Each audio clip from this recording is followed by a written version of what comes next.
নমো নমঃ সুপ্ৰভাতম শ্ৰীমদ ভগবদ গীতামৃত। আজি শ্ৰীমদ ভগবদ গীতাৰ বিভূতি যোগ নামৰ দশম অধ্যায়ৰ পঞ্চদশ সংখ্যক শ্লোক। এই বিশিষ্ট শ্লোকপাকি হৈছে এনেধৰণৰ: স্বয়মেবাত্মনাত্মানং বিদ্যাতং পুৰুষোত্তমম ভাবনা ভূতেচ দেবা জগৎপতি। এই বিশিষ্ট শ্লোকপাকিৰ বক্তা হৈছে অৰ্জুন। সখা অৰ্জুনে এই বিশিষ্ট শ্লোকপাকি ভগৱান শ্ৰীকৃষ্ণৰ আগত অৱতাৰণা কৰিছে। শ্লোকপাকিৰ অসমীয়া অৰ্থ হৈছে এনেধৰণৰ: হে পুৰুষোত্তম, হে সকলোৰে উৎপত্তিৰ মূল, হে সকলো প্ৰাণীৰে অধিপতি, হে দেৱতাসকলৰ দেৱতা, হে জগতৰ অধিপতি, তুমি নিজৰ অন্তৰ্নিহিত শক্তিৰে নিজেই নিজৰ স্বৰূপ নিশ্চিতভাৱে জানিব পাৰা বুলি কোৱা প্ৰসংগত সখা অৰ্জুনে এই শ্লোকপাকি ভগৱান শ্ৰীকৃষ্ণৰ আগত অৱতাৰণা কৰিছে।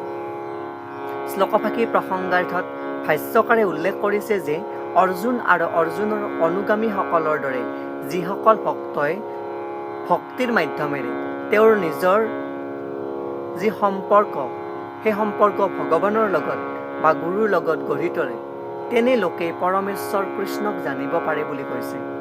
নাস্তিক আৰু আসুৰিক প্ৰকৃতিৰ মানুহবিলাকে কৃষ্ণক জানিবলৈ অপাৰগ হয় বুলি কৈছে।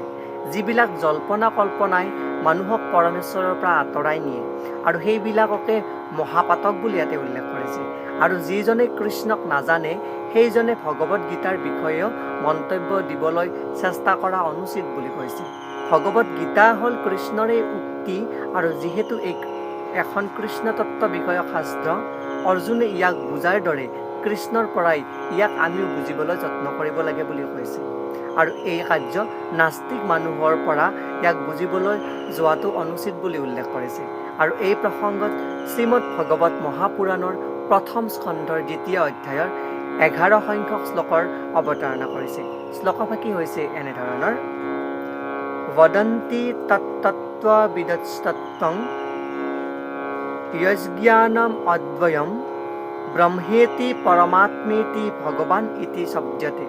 অৰ্থাৎ তিনিটা ৰূপত পৰম সত্যৰ উপলব্ধি কৰা হয়: নিৰাকাৰ ব্ৰহ্মৰূপে, জীৱৰ শৰীৰত বিৰাজমান পৰমাত্মা ৰূপে, আৰু অৱশেষত পৰম পুৰুষ পৰমেশ্বৰ ৰূপে। গতিকে পৰম সত্যৰ উপলব্ধিৰ শেষৰ স্তৰত পৰম পুৰুষ পৰমেশ্বৰৰ ওচৰলৈ আহিবলগীয়া হয়। আৰু নিৰাকাৰ ব্ৰহ্ম বা জীৱৰ গাত থকা পৰমাত্মাক বুজি পোৱাৰ সাধাৰণ মানুহ বা আনকি মুক্তই জীৱয়ো ভগৱানৰ ব্যক্তিত্বক বুজিব নোৱাৰে বুলি কৈছে।